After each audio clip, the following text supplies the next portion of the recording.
ಭಾರತವನ್ನ ನಮ್ಮ ನಿಮ್ಮೆಲ್ಲರಿಗೆ ಅತ್ಯಂತ ಸುಸ್ವಾದಪೂರ್ವಕವಾಗಿ ಗುಣಪಡಿಸಲಿಕ್ಕೆ ಬಂದಿರತಕ್ಕಂಥ ಆತ್ಮೀಯ ಪರಮ ಪೂಜ್ಯರು, ವೇದಾಂತಿಗಳು, ಪ್ರವಚನ ವಾಗ್ಮಿಗಳಾಗಿರ್ತಕ್ಕಂತಹ ಪರಮ ಪೂಜ್ಯ, ನೂತನವಾಗಿ ಪಟ್ಟಾಧಿಕಾರ ಹೊಂದಿರತಕ್ಕಂತಹ ಪರಮ ಪೂಜ್ಯರಾದ ಶ್ರೀಮನ್ನಿರಂಜನ ಪ್ರಣವ ಸ್ವರೂಪಿ ಪ್ರಭುಲಿಂಗ ಮಹಾಸ್ವಾಮಿಗಳವರಲ್ಲಿ ಶರಣುಗಳನ್ನು ಸಮರ್ಪಣೆಯನ್ನು ಮಾಡಿ, ವಿಶೇಷವಾಗಿ ಈ ಪ್ರವಚನ ವೇದಿಕೆಯಲ್ಲಿ ಆಸೀನರಾಗಿರ್ತಕ್ಕಂತಹ ದೇವಸ್ಥಾನದ ಕಮಿಟಿಯ ಅಧ್ಯಕ್ಷರಾಗಿರ್ತಕ್ಕಂಥ ನಮ್ಮವರೇ ಆದ ಹಿರಿಯರಾದ ಭೀಮರಾಯ ಗೋಳಪ್ಪ ಬಡಿಗೇರವರೇ, ಹಿರಿಯರಾಗಿರ್ತಕ್ಕಂಥ ನಮ್ಮವರೇ ಆದ ವಜ್ರಕಾಂತ್ ನಮ್ಮ ಚಾಕೂರ್ದವರೇ, ವಿಶೇಷವಾಗಿ ವೇದಿಕೆಯಲ್ಲಿ ಆಸೀನರಾಗಿರ್ತಕ್ಕಂತಹ ಇಲ್ಲಿಯವರೆಗೆ ಸಭೆಯನ್ನು ಉದ್ದೇಶಿಸಿ ಮಾತನಾಡಿರ್ತಕ್ಕಂಥ ನಮ್ಮ ಹಿರಿಯರಾದ ಆತ್ಮೀಯರಾದ ಮಲ್ಲಿಕಾರ್ಜುನ್ ಜೋರಾಪುರವರೇ, ವಿಶೇಷವಾಗಿ ವೇದಿಕೆಯಲ್ಲಿ ಆಶೀರ್ವಾಗಿರ್ತಕ್ಕಂಥ ನಮ್ಮ ಶೆಟ್ಟಿ ಸೌಕರ್ಯರೇ, ಪ್ರಾಸ್ತಾವಿಕವಾಗಿ ಮಾತನಾಡಿರ್ತಕ್ಕಂಥ ನಮ್ಮ ಆತ್ಮೀಯರು, ಹಿರಿಯರಾಗಿರ್ತಕ್ಕಂಥ ಮಾರ್ಗದರ್ಶಕರಾಗಿರ್ತಕ್ಕಂತಹ ಶಂಕರ್ ಕಂಬಾರ್ ಅವರೇ, ದೇವಸ್ಥಾನದ ಆಧ್ವರ್ಯವನ್ನು ವಹಿಸಿಕೊಂಡಿರ್ತಕ್ಕಂತಹ ವೇದ ಬ್ರಹ್ಮ ವಿಠಲಾಚಾರ್ಯವರೇ, ಉಭಯ ಸಂಗೀತ ಕಲಾವಿದರೇ, ವಿಶೇಷವಾಗಿ ಉಸ್ತುವಾರಿಗಳು ಅಂತ ಹೇಳಬಹುದು ನಮ್ಮ ಆತ್ಮೀಯರಾಗಿರ್ತಕ್ಕಂಥ ಶಿಕ್ಷಕರಾಗಿರ್ತಕ್ಕಂತಹ ನರಸಿಂಹ ಬಡಿಗೇರವರೇ, ಡಾಕ್ಟರ್ ಶಿಕ್ಷಕರವರೇ, ನಮ್ಮ ಆನಂದರವರೇ, ವೇದಿಕೆಯ ಮುಂಭಾಗದಲ್ಲಿ ಯಲ್ಲಾಲಿಂಗ ಪ್ರಭುಗಳವರ ಚರಿತ್ರಾಮೃತವನ್ನ ಆಲಿಸಲಿಕ್ಕೆ ಶ್ರವಣಾಪೇಕ್ಷ ಆಗಿರ್ತಕ್ಕಂಥ ನನ್ನೆಲ್ಲ ತಾಯಿ ಬಳಗವೇ, ತಂದೆ ಬಳಗವೇ, ಮದ್ದು ಮಕ್ಕಳೇ, ತಮ್ಮೆಲ್ಲರೂ ಕೂಡ ಶರಣಾರ್ಥಿಗಳು.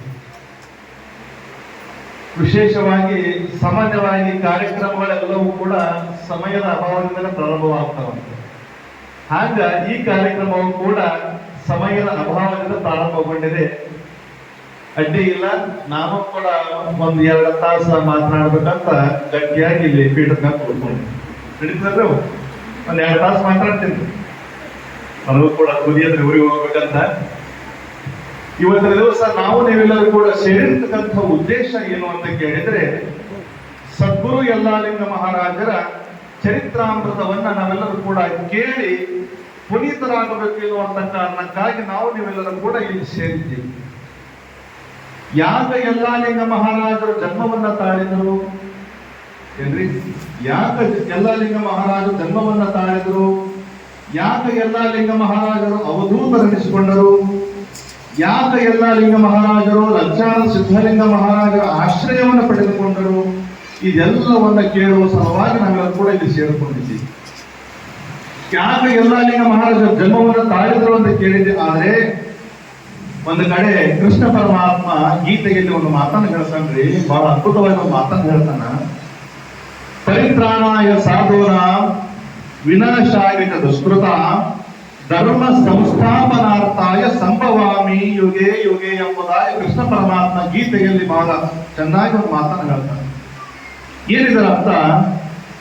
ಯಾವಾಗ ಏನ್ರಿ, ಯಾವಾಗ ಈ ಧರ್ಮದೊಳಗ ಅಧರ್ಮ ಎಂಬತಕ್ಕಂಥದ್ದು ತಾಂಡವ ಆಗ್ತದೆ, ಯಾವಾಗ ಈ ಸಮಾಜದೊಳಗ ನುಸುಳುಕೋರರಿಂದ ದೌರ್ಜನ್ಯಗಳು ಉಂಟಾಗ್ತವೆ, ಯಾವಾಗ ಕೊಲೆ ಸುಲಿಗೆ ಎಂಬತಕ್ಕಂಥದ್ದು ದುಷ್ಕರ್ಮಗಳು ತಾಂಡವ ಆಗ್ತವೆ, ಯಾವಾಗ ಇಲ್ಲಿ ಅತ್ಯಾಚಾರ ಅನಾಚಾರ ಎಂಬತಕ್ಕಂತಹ ಸತ್ಕರ್ಮಗಳು, ವಿಶೇಷವಾಗಿರ್ತಕ್ಕಂಥ ಈ ಕೆಲಸಗಳು ತಾಂಡವ ಆಡ್ತವೆ, ಅವಾಗ ನಾನು ಸತ್ಪುರುಷರ ರೂಪದಲ್ಲಿ ಜನ್ಮ ತಾಳಿ ಬರ್ತೀನಿ ಎನ್ನುವಂತ ಮಾತನ್ನು ಕೃಷ್ಣ ಪರಮಾತ್ಮ ಹೇಳಿದ್ದ ಏನ್ರಿ. ಅವೆಲ್ಲವನ್ನು ತಡೆಗಟ್ಟುವ ಸಲುವಾಗಿ ಮಹಾತ್ಮರ ರೂಪದಲ್ಲಿ ಜನ್ಮವನ್ನು ತಾಳಿ ಬರ್ತೀನಿ ಎನ್ನುವಂತ ಮಾತನ್ನು ಕೃಷ್ಣ ಪರಮಾತ್ಮ ಹೇಳಿದ್ದ. ಆಗ ಕೃಷ್ಣ ಪರಮಾತ್ಮ ಹೇಳಿದ ಮಾತಿನ ನಿಟ್ಟಿನಲ್ಲಿಯೇ ಮುಗಳಕೋಟದ ಯಲ್ಲಾಲಿಂಗ ಮಹಾರಾಜರ ರೂಪದಲ್ಲಿ, ಕಲಬುರಗಿಯ ಶರಣಬಸವೇಶ್ವರ ರೂಪದಲ್ಲಿ, ತಿಳ್ಪಿಣಿಯ ಮೌನೇಶ್ವರ ರೂಪದಲ್ಲಿ, ಲಂಚಾನದ ಸಿದ್ಧಲಿಂಗ ಮಹಾರಾಜರ ರೂಪದಲ್ಲಿ ಕೃಷ್ಣ ಪರಮಾತ್ಮ ಜನ್ಮ ತಾಳಿ ಬಂದಿದ್ದಾನೆ ಇರುವಂತ ಮಾತನ್ನು ನಾವು ಕೂಡ ಅರ್ಥ ಮಾಡಿಕೊಳ್ಳಬೇಕು. ಯಾಕ ಯಲ್ಲಾಲಿಂಗ ಮಹಾರಾಜರ ಪುರಾಣವನ್ನು ನಾವು ಆಲಿಸಬೇಕು ಎನ್ನುವಂತ ಕೇಳಿದೆ. ಆದರೆ ಯಾರು ಪರರ ಉಪಕಾರಕ್ಕಾಗಿ ಜೀವನವನ್ನ ಮಾಡ್ತಾರ ಅಂಥವ್ರ ಪುರಾಣವನ್ನ ಬರಲಿಕ್ಕೆ ಸಾಧ್ಯವಾಗ್ತದೆ, ಅಂಥವ್ರ ಪುರಾಣವನ್ನ ಆಲಿಸಲಿಕ್ಕೆ ಸಾಧ್ಯವಾಗ್ತದೆ.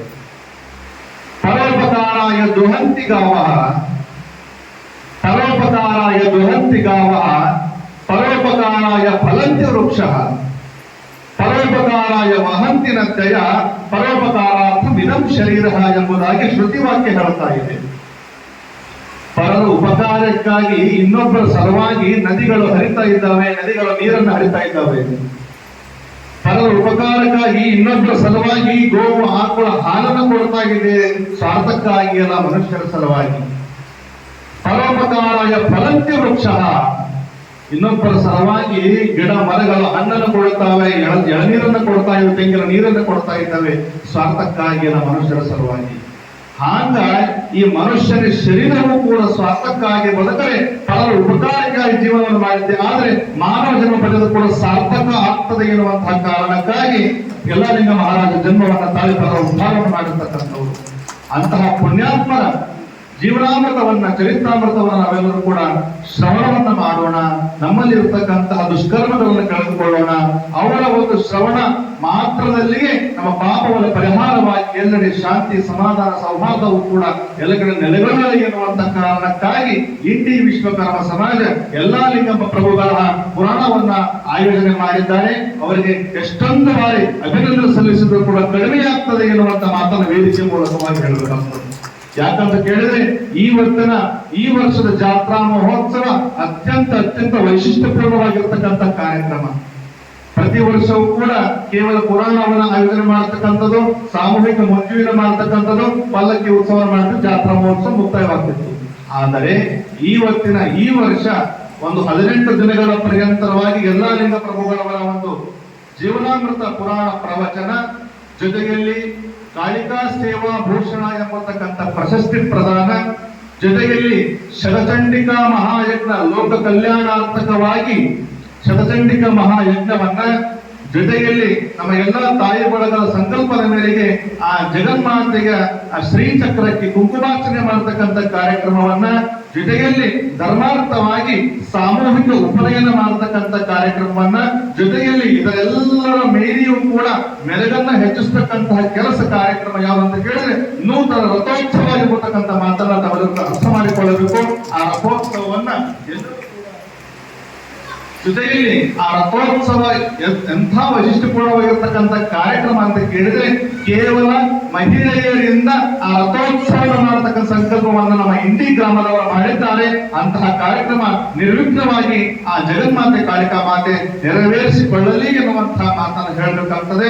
ಇವತ್ತಿನ ದಿವಸ ನಿಮ್ಮೆಲ್ಲ ಕಮಿಟಿ ಬಳಗದವರು ಬಹಳ ಅದ್ಭುತವಾಗಿರ್ತಕ್ಕಂಥ ಕಾರ್ಯಕ್ರಮವನ್ನ ಆಯೋಜನೆ ಮಾಡಿ ಇಡೀ ವಿಜಯಪುರ ಜಿಲ್ಲೆ ಅಲ್ಲದೆ ರಾಜ್ಯದಾದ್ಯಂತ ಒಂದು ಒಳ್ಳೆಯ ಮಾದರಿ ಕಾರ್ಯಕ್ರಮವನ್ನ ನಾವು ನೀವೆಲ್ಲರೂ ಸೇರಿ ಮಾಡೋಣ ಎನ್ನುವಂತಹ ಮಾತನ್ನ ವೇದಿಕೆ ಮೂಲಕವಾಗಿ ಹೇಳಬೇಕಾಗ್ತದೆ.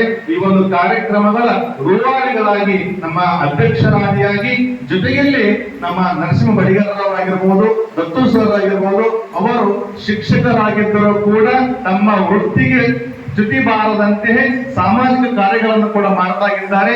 ನಮಗೆಲ್ಲರಿಗೂ ಕೂಡ ಒಂದೇ ಪುಣ್ಯ ಬರ್ತಾ ಇದ್ರೆ ಅವರಿಗೆ 2 ಪುಣ್ಯ ಬರ್ತಾವೆ. ಹಂಗ್ರಿ, ನಮಗ ಒಂದೇ ಪುಣ್ಯ ಬರ್ತಾ ಇದ್ರೆ ಅವ್ರಿಗೆ 2 ಪುಣ್ಯ ಬರ್ತಾವಂತ.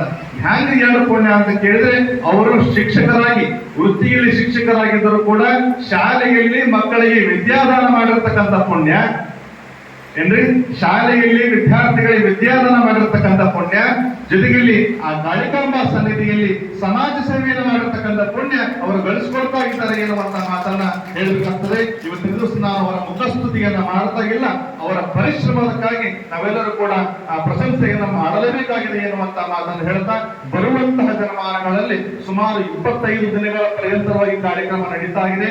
ಈ ಕಾರ್ಯಕ್ರಮದೊಳಗ ಯಾರೂ ಕೂಡ ಪುರುಷ ಎಲ್ಲರೂ ಗಂಡಸು ಮಕ್ಕಳು ತಮ್ಮ ಮನೆಯ ಕಾರ್ಯಕ್ರಮ ಎನ್ನುವಂತ ರೀತಿಯಲ್ಲಿ ಕಾರ್ಯಕ್ರಮವನ್ನ ಮಾಡಬೇಕು. ನಮ್ಮ ಎಲ್ಲ ತಾಯಿ ಬಳಗ ನಿಮ್ಮ ತವರು ಮನೆಯ ಕಾರ್ಯಕ್ರಮ ಎನ್ನುವಂತ ರೀತಿಯಲ್ಲಿ ಕಾರ್ಯಕ್ರಮವನ್ನ ಮಾಡಿದ್ದೆ ಆದರೆ ಕಾರ್ಯಕ್ರಮ ಸಾರ್ಥಕ ಆಗ್ತದೆ ಎನ್ನುವಂತಹ ಮಾತನ್ನ ಹೇಳ್ತಾ, ಬರುವಂತಹ ಜನಮಾನಗಳಲ್ಲಿ ತಾವೆಲ್ಲರೂ ಕೂಡ ಅತ್ಯಂತ ಉತ್ಸುಕತೆಯಿಂದ ಕಾರ್ಯಕ್ರಮದಲ್ಲಿ ಭಾಗಿಯಾಗಿದೆ. ಆದ್ರೆ ತಮ್ಮೆಲ್ಲರೂ ಕೂಡ ಪುಣ್ಯ ಲಭಿಸ್ತದೆ ಎನ್ನುವಂತಹ ಮಾತನ್ನ ಹೇಳ್ತಾ, ಇವತ್ತಿನ ದಿವಸ ಪ್ರಾರಂಭದ ದಿವಸ ಏನ್ರಿ, ಇವತ್ತಿನ ದಿವಸ ಪ್ರಾರಂಭದ ದಿವಸ ಜನಸಂಖ್ಯೆ ಕಮ್ಮಿ ಇದೆ.